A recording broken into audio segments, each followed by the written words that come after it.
In today's gameplay, uh, I'll be bringing you guys some clan practice sort of scenario type of gameplay. Now, in this game, you see me, Kale, Kocho, and Plague. Plague was substitute due to one of our teammates, one of our clan mates, Proceed, not being available to practice. You see that in this gameplay, and there's many other gameplays that are just like this, that you see that the deduction gets paused. Now, the reason why the deduction gets paused is because mostly we end up like pausing it to talk and communicate with our coach, Aaron. Aaron is the coach of PR, and he's a really good friend of ours. And he decided that, hey, why not teach and try to coach a little bit of EM and see if they can master beating a Dream Witch. If they can master being a Dream Witch, then they should be able to master beat any other type of hunter. Because if you guys didn't know, Dream Witch is the hardest hunter to beat. Reason being is because it requires a lot of communication. Now, in this gameplay, what's going to happen is that Bear, our meta hunter, and usually our first or second round hunter, usually ends up playing Dream Witch and BQ. Now, she's playing Dream Witch on Arms, which is the best map for Dream Witch, to be honest. And so, what's going to happen is that she's looking for a survivor. Now, in this scenario, while we're what you call it, setting up position to rotate, what's going to happen is that in this scenario, Kale ends up getting hit. Now, we have to be careful because Dream Witches carry Patroller or Blink. So in this scenario, it would have been better if Kale would have used Owl for the first hit. That way the mechanic can Cypher Rush, but it is a Dream Witch after all. And so it works out later in the video, and you'll see why. But for now, is that Bear sees the mechanic rotating, so she leaves the Seer for the mechanic. Now, she's not too focused on tunneling, which it can be a high risk but high reward if it works out in your favor. Now, Kocho ends up getting smacked out of her bot, and she's being chased. Now, the Dream Witch ends up finding Kocho and is like, I want to chase this mechanic and I want to kill her. While this is happening, at the beginning of the match, we tell where the hunter spawns.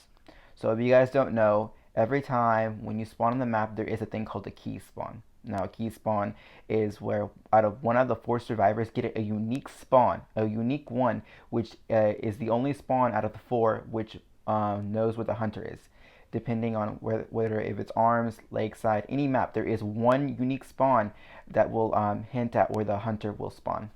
Now, when that happens, our goal is to call out the hunter spawn right before the camera is done rotating. So in this, what this will do is avoid you running into the hunter and get your team ready for rotations. Now, Plague and me are communicating and are talking about, all right, who's going for save? I said, I'll go for save first save because I'm closer. And so against a Dream Witch Patroller, you kind of want to go safe early. Now, the reason why is because you can see here, Bear ends up patrollering me, so I save over half. But luckily, she does a charge attack. I run into it, taking the hit willingly, so I can get the save. Now, while all this is going on, you see that she's doing an amazing job multitasking between the leeches trying to hit down Kocho. Now, while this is going on in the background, Plague and Kale are busy picking up leech marks and getting ready to use them. They're going to rotate and Cypher Rush while we're trying to buy as much time as possible. Now, what our goal is that we try to work on the ciphers on the outside of the map. Now, the reason why you want to work on the outside of the map first and build your way in is because towards mid game or end game, you want your last cipher to kind of be away from each other. You don't want to get cipher locked, is what we call it.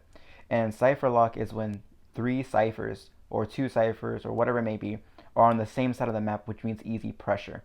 So in a sense, we're trying to avoid that. So we work our way outside of the map with the ciphers and then work our way in. So that way our ciphers are not locked. Now, as a forward, I am practicing him for my team because forward is a really good option against these type of meta hunters. Now, I mean, Cowboy could do the same in a sense, but to an extent. If Cowboy ends up getting found first, that's GG. Dream Witches are not afraid to chase Cowboys. And if your main harasser in this case would be like, the Cowboy, he wouldn't be able to do much. Even if I'm like the best tight kiter or the best transition kiter, it wouldn't matter. You cannot kite three patrollers. There's nothing you can do about that. So in this scenario, while all this is going on still, the Dream Witch is being smart and picking up Kocho. That way her bot cannot move, and that way she can smack the bot. Now, this is good because last ciphers are almost done. Now you see the communication here is that Plague's like, okay, I'll go for save. Kale, can you finish my cipher at sandbags? So now Kale's like, I'll finish it so you can rotate, go save. Now this is why Dream Witch is so hard, because it requires you to speak up a lot. Now usually Kale and Kocho are like the shy ones on our team. They're the ones who can communicate, but when they're kiting, they don't say anything. But against a Dream Witch, you need to talk and say stuff. You need to communicate. You cannot stop talking to each other. You need to know where the hunter is at all times. You need to know that who's going to be saving, who's rotating, who's kiting, who's she on, who she left, which leech is on you, which one's not, where's the spawn. And it's a lot of pressure. Hence why in rank mode, she's the most banned hunter, mainly because you cannot communicate against it. Now, any other hunter, you can kite. But Dream Witch, Patroller, and Blink, you cannot kite.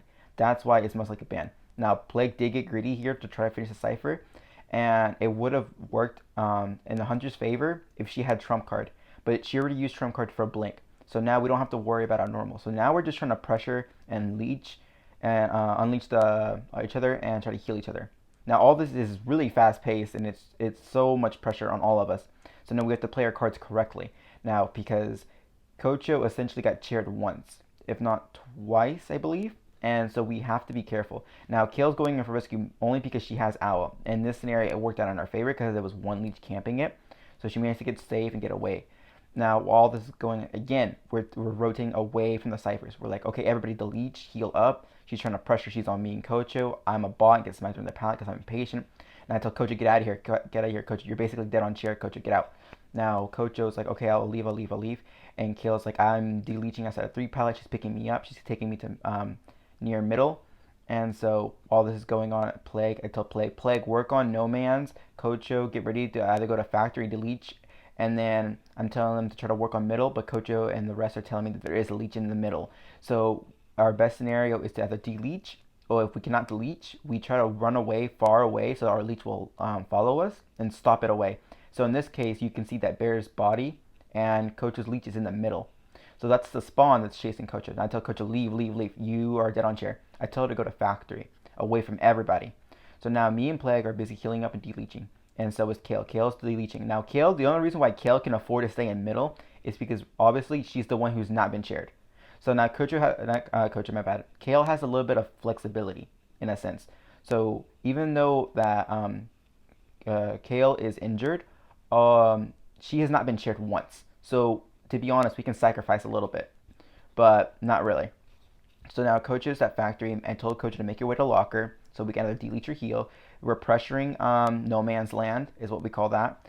And I'm telling, yo, Plague, come here. Let's heal up and let's remove our leeches.